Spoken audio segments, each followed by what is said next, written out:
Welcome back to the neighborhood, boys and girls. Our first guest tonight is Jason Jones. Jason, welcome to the neighborhood. Welcome, thank you. Awesome. Owner of New Life. You guys do hardscaping, landscaping, tons of different stuff. We're going to get into that. But first, we always like to talk about the journey because everybody's got a really cool story. So how did you get from Jason Jones, high school student, to Jason Jones, entrepreneur, business owner? Like, what was your path and how did you decide to go out on your own and own a business? It's a good question. I actually started my business probably like 2 weeks after I graduated high school. Nice. So I kind of just figured I needed a summertime job. I was playing baseball at the time for Rutgers, had scholarships there and all. And I was like, I need something to make me money or whatever. A friend and I actually started the business, the landscaping business, pretty much like everybody does, starting cutting grass and all that kind of stuff. So we started doing that for that summer. We actually threw, this is going to make me sound old, but we threw an ad in the newspaper. Yeah. Within like 2 days. In your dial-up connection. Yeah, like literally, that was flip crazy. phone. Yeah, but it seems like it was like 35 years ago, but it was really just 20 years ago. Right. But we threw an ad in the newspaper, and we got probably 20, 30 calls all in one shot. We were like, oh, we just started a business, and like, didn't even really plan on it. You know what I mean? It was supposed to be just like a summertime thing for me, but I was undecided in college, and I enjoyed it. So I was like, look, let me transfer from Rutgers to University of Delaware, and I went to school for landscape design and plant science. Nice. So that was not your plan. Like, what were you originally going to school for? What were you... I was undecided. Okay. I was like I knew once I got in there playing baseball, I knew that once I got into college that I'd be able to start to figure it out. And I could make decisions based on there. I figured when you're in college, you can kind of make your own decisions. It just happened to be that I was at a college that didn't have anything that I was really interested in. Right. So I transferred. Okay. So now, we met in a personal development group. How did you go from a small landscaping business with a friend to a big hardscaping, running a bunch of crews? How did you make that change? Was it like gradual and you learned a couple skills here and there, or was it pretty quick and you just had to go with it? It was slow in the beginning, I'll be honest. When you're first starting out, I mean, obviously one of the main things is getting your name out there. Yeah. You know what I mean? So for probably like the first 10 years of business, we had probably we started out with one crew, obviously, and then added on. We were at like 3 crews around like year 8 or 9. And then I remember on like year 9 or 10, we added like our 4th crew on. And okay. I was, at that point, I was starting to phase out of doing certain things myself. So I wasn't doing certain things myself anymore, and I was hiring guys to start to handle like the grass cutting, and I would do the landscaping. And then I phased out of the landscaping, and then I had like the mowing and the landscaping, phased out of that, and I started doing like all the hardscaping stuff. At that time, pavers were becoming popular. It wasn't a huge thing yet, but it was becoming popular. So I dove headfirst into that. And then as I started landing tons of jobs, I realized like I can't be out in the field anymore. I have to pull myself out and just hire guys to add on. So that's where most people stumble. Right. You know what I mean? Like in my experience for years in business, most really good carpenters don't run a really good carpentry business. Sure. Guys that cook really well don't run a restaurant really well because they can't transition from hands-on laborer to business owner. Yep. How did you handle that transition, and what did you look for guidance? Were you like YouTube videos and books or mentors or anything? So I wasn't a big reader at the time. I am now. But I honestly just talked to a lot of people that were in business for 20, 30 years. And there's a lot of things that I did in my younger years that I didn't even realize I was doing. I just kind of took one step at a time. I just kept moving forward. And looking back, I'm like, man, I made a lot of good decisions by the grace of God, obviously. And then, but I honestly, I made the decision that I made, but I learned from people. They kept just telling me, just keep going, just keep doing what you're doing. You're doing the right thing. And I didn't really know, like I said, what I was doing, but I knew the work I was doing was quality. I knew that as far as like our work ethic was always there. So it was really just, I knew we started getting busier, I couldn't handle certain stuff. So I would basically, my theory, and I basically learned like a system early on. I'm going to work at this until I can't handle it anymore, and then I'm going to step out and I'm going to add guys to do it. Then I basically use that same system to add different crews. Okay. So my phone was blowing up off the hook, and I'm like, I can't. And that's when I started stepping out. When my phone was blowing up off the hook, and I couldn't manage doing the work and manage going on estimates and doing everything else, I took myself out completely, and then I started hiring like office people within. So I actually made like a little stumble around year 10 where I was building the outside of the business, doing the work so much that I wasn't really focused on the inside. So I made a big transition to make sure I hired like the right people on the inside as well. So we just kind of transitioned from there. Nice. Now, you're in business 20 years. And we met through a personal development group that you joined to go through. How do most people don't keep their ego in check, where 20 years owning a successful business, most people aren't out looking to grow more and develop more. How do you keep the ego in check to still seek to get better and still seek to grow and not stare at your accomplishments or feel how awesome you've made it so far? Most people tend to, hey, I've arrived, I'm awesome, I don't need your help, I don't have to do this, I'm good, Yeah. I mean, that's a good question, because at the end of the day, you own a business. I mean, running a business, it kind of keeps you in check, because right when you think you've arrived, it'll find its way to knock you back down on your ass. So it's like, there's times, and like, don't get me wrong, there's times where you think like, all right, I'm really doing well, and you hit like a peak, but then right behind that peak is a lull. Business slows down, the economy changes some, or whatever the case may be. So yeah, I mean, being humble, I mean, I just put the work. I've been putting work in on it. I mean, it's a lot of blood, sweat, and tears. Yeah. So it's not so much a pride thing as it is like just keep on grinding, and I mean, the fruit kind of just grows on its own. You know what I mean? As you put the work in. So I was a sports guy growing up, and then getting into college, playing in college, and all that stuff. So like, I already had good work ethic. So I kind of just transitioned from sports to like fitness, and then fitness kind of keeping that intact jumped me into like keeping my business intact. So I've always had like a lot of personal discipline.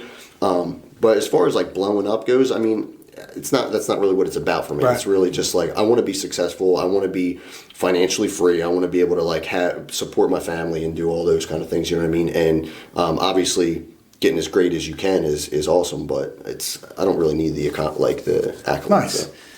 So, of course, we're in totally different industries, but being a business owner is stressful. Having all these responsibilities is stressful. People to provide for.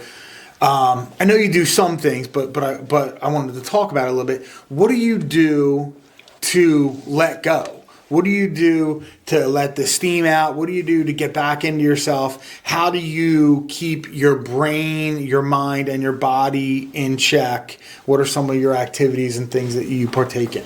So I'm a huge gym guy. I'm a big into fitness, but it's a lot of people like, oh, you're married. Why do you care about being physically fit? I mean, for me, it's always been like 50% mental, 50% physical. You know what I mean? So it feels good to look good, but at the same time, I mean, I get in the gym and I talk to people in there that I don't talk to anywhere else. Right. I get my mind cleared off things. I don't talk about work. I just talk about just small talk with different people that aren't in my exterior, like my world. So I use that a lot. Recently, I've been getting into listening to podcasts and books. So I enjoy doing that, and then obviously family time and things like going down the shore and hitting the beach and all that kind of stuff. So I find ways. I mean, in business, you're never really off. So I just find ways to just pull myself out, enjoy the time that I have. I'm pretty good at turning it off and turning it on. Okay. Unfortunately, when you're in business, you don't ever really get any breaks. So. Phone's always ringing, right? I'm working on that though. So like that, and that's why I've been getting more into real estate and things like that. So I want to be able to now, after being in business for 20 years, I want to really be able to focus on the higher end stuff. We always do a lot of high end work already, but I really want to just like focus on the high end stuff and get into more real estate and be able to be a little bit more choosy on what we do and not just take all the work in. Right. You know what I mean? So. Right. Now, what about your future goals. Like everybody's got a vision board. Not everyone, but a lot of people in our ground have vision boards, have goals. Move yourself forward 2 years. We're talking 2026, beginning of 2026. What are some of the things that you feel personally and with New Life you're going to accomplish in the next 2 years? How would you consider those being successful if you did this and this and this? So we just got into installing pools in the last year and a half. So if I can really focus mostly on doing like high-end elite pool installations, and like I said, I went to school for landscape design. So we do jobs from like start to finish. So we might land a $200,000 job in somebody's backyard and do a complete transition, right? And then we might not have any more for a couple of weeks or whatever. So if I could focus on just that being like our name is just all elite backyards and doing things like that, and keep our commercial stuff and all that and all those things, but I really want to just focus on those elite jobs. And like I said, my second thing is to really get into more real estate. So I already have a decent amount of rentals right now, but I would love to continue to invest in that. One of my major goals is to leave a legacy for my kids, for my family, generations to How come. many kids you have? I have 2 kids. Okay, nice. Yeah. Nice. So whether they want to take over the business Sure. or not, it's not, I mean, at the end of the day, it's stressful. So if they don't want to, I'm not going to force it on them. Yeah. I'm not one of those people that's like, look, you have to take over the family business, because I don't, it's not that I don't care about that. It would be awesome if they did. But I want them to be able to enjoy their own career. But what I can give them, and I want to instill in my kids, is like, listen, this is generational wealth when you have real estate, when you have rental coming in and it's residual income, and you can pass this on to your kids. You can sell them if you need money, or just have passive income coming in at the same time. So that's one of my main goals. Now, was that something that you had? Like, people normally have the same or totally opposite experience. Either their parents were very focused on that, or their parents were not focused on that at all, and the lack of that was the motivation for that. Is that like did you have that as a role model, or was it more like, no, it was a little different, so that made me see how important that is, kind of thing? Right. Yeah, so my dad was a teacher, super hard worker, created the work ethic that I have now. I can almost call him a slave driver, to be honest with you. He was crazy, but so I hated it then, but I love it now. Right. He was big on saving money and like protecting what he already had worked for. But I know that he never really reached his max potential as far as like investing goes, because he built 4 or 5 houses from the ground up, including the one I grew up in, and then later sold it. Like in 1982, he built the house, and then later sold it in 2004, max market, for like $400,000. Made good profit, basically. So he could have done that from like 1982 when he built one of his first homes. Throughout those years, he could have been, even if he built one a year or one every 2 years, he could have like gotten into that, and he didn't really, and he just didn't want to. So that's nothing wrong with that. So he always laid the groundwork for like hard work. But I've taken that, and I'm trying to like work a little bit smarter with it. Yeah, for sure. Awesome. And what about like personal stuff? Like, I know you're pretty active in church and stuff like that. Yeah. What about personal goals? Like, what would you like to accomplish in the next 2 years? You're super fitness oriented. Is there anything like run a marathon or ruck a 2 mile mountain or some shit like that? Is there anything like that that's on your vision board where you're like, I really got to do that, I have to set it up? You would think so, to be honest with you, but I get that question asked to me a lot. Like, are you gonna run? Are you gonna go on stage? Are you gonna run marathons? Are you gonna do any of this? Like, they think that I'm like this elite athlete, which I was a great baseball player, but at the end of the day, it was like I enjoy fitness for myself, for mental purposes and physical. But at the end of the day, I don't have any goals like set to like accomplish for me personally, physically. But as far as like for my family and all that, yeah, I mean, I would love to be able to eventually get a shore house or a house in Florida or something like that. I'm so focused around work when I'm working that like I always want to have like my own personal time. Yeah. So we travel a lot. We go on a lot of different vacations, and I always want to continue that. But I would love to be able to own a couple different properties, whether it be like Airbnbs that we can go visit, or just own them outright and we go visit them. Florida, California, different places. So I would love to be able to. One of my personal goals would be to have a couple different properties where I can go on vacation, get away from the hustle bustle, and then still know that like I'm coming back and I'm hustling when I get back. So. Nice. All right, now the last question is your personal question. I'm going back and forth here. I'm not really sure which way I'm going with it. I'm gonna go. I'm gonna go interview. So you can sit down with anybody in history, alive or dead, whether they're famous or whatever. You can sit down for 30 minutes with any person that ever lived, ever. Who would it be? And give me one of the questions that you would ask them when you sat down with them. Oh man, it would have to be Jesus. Okay. And the question that I would ask, I honestly don't really know.